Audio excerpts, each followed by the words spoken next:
What's good with it, Black Goose TV family, man? Double salute as always. Your boy Fluence Boxing is back in the building. Another day, another dollar. You already know I'm coming at you with the Fluence Boxing news. So make sure y'all pay attention. Make sure you strapped in. Make sure your seatbelt is connected because we're going on for a wow.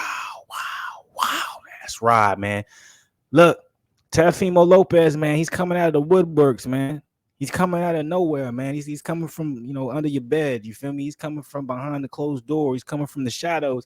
And he has some very choice words when it comes to Crawford and Spence not happening this year. Obviously, it's projected for it to happen next year in 2023. We will see. Because this fight has been projected to happen for the last 3 to 4 years. I was a young gun when this first fight was supposed to happen. Now I'm an old man. You know what I'm saying? So who knows? It might be another 20, 40, 50 years before this happens. We might end up, Terence Crawford versus Errol Spence might end up being what Roy Jones versus Mike Tyson was back in the day, where we finally got to see Roy Jones versus Mike Tyson fight, but they was 50 years old. It might be the same thing with Terence Crawford and Errol Spence. Who knows? But it's interesting to see Teofimo Lopez come out of the woodworks and have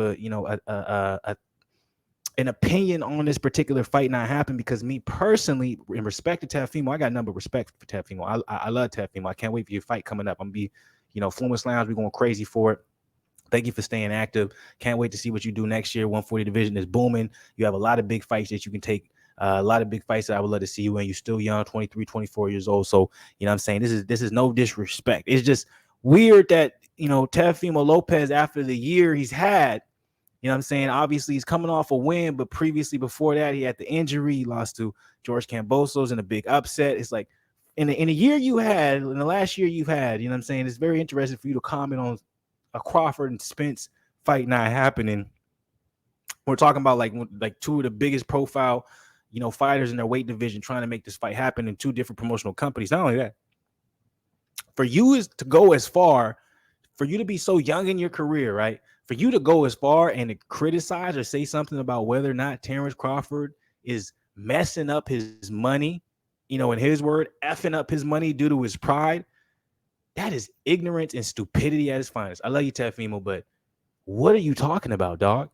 What are you talking about? And I got another video after this I'm going to be dropping. It's Terence Crawford speaking on the BLK card being finalized, everything being good to go for December 10th, and also him confirming he's getting that bag. So I'm confused on how somebody like Teofimo Lopez can talk about somebody losing money due to his pride, and Teofimo Lopez literally lost some big fights and lost some money due to his pride. Like Terence Crawford ain't lose no money due to his pride.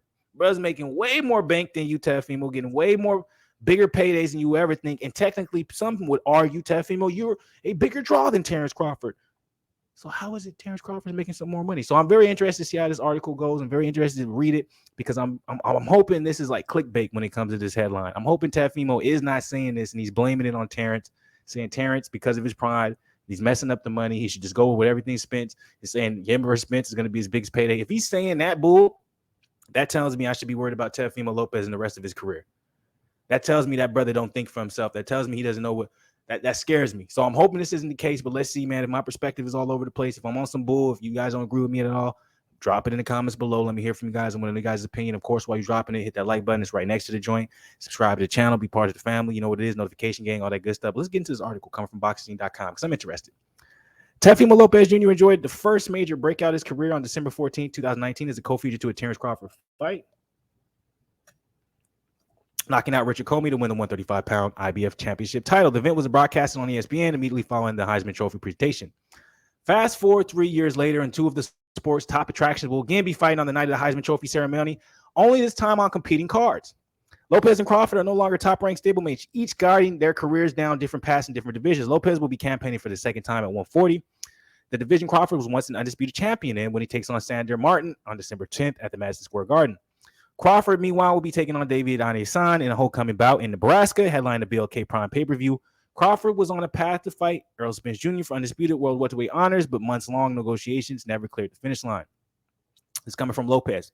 There's too much ego. These guys have too much ego. I don't know who has more ego in this one. I don't know if it's Spence or Crawford. Crawford, I think he has too much pride. I think he's effing up his own bag by doing that so badly. I saw the interview with him saying he doesn't need to be undisputed at 147.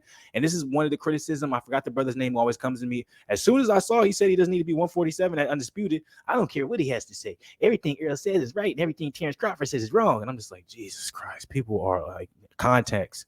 Because basically he's done it at 140 as well as 135. I just smacked my face. Like, I don't think you can get it. It's not about doing it once. It's about doing it multiple times so no one else can do it.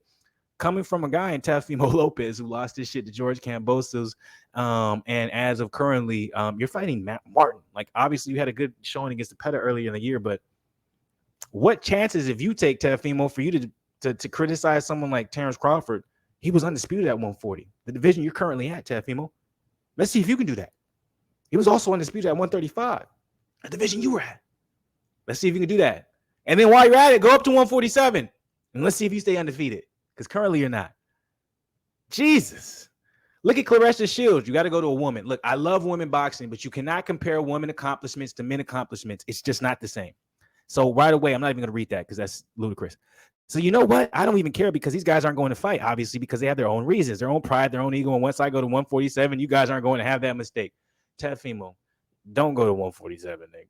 You is too small for that division. Lopez is coming off a 7-round TKO win. Excuse me, I said Zepeda. I meant Campa against Pedro Campa in August. So some very choice words from Teofimo to Terence Crawford. It didn't seem like he really had any words toward Errol Spence. He kind of put it all on Terence, which makes sense. He's with Top Rank. He's with Bob Errol.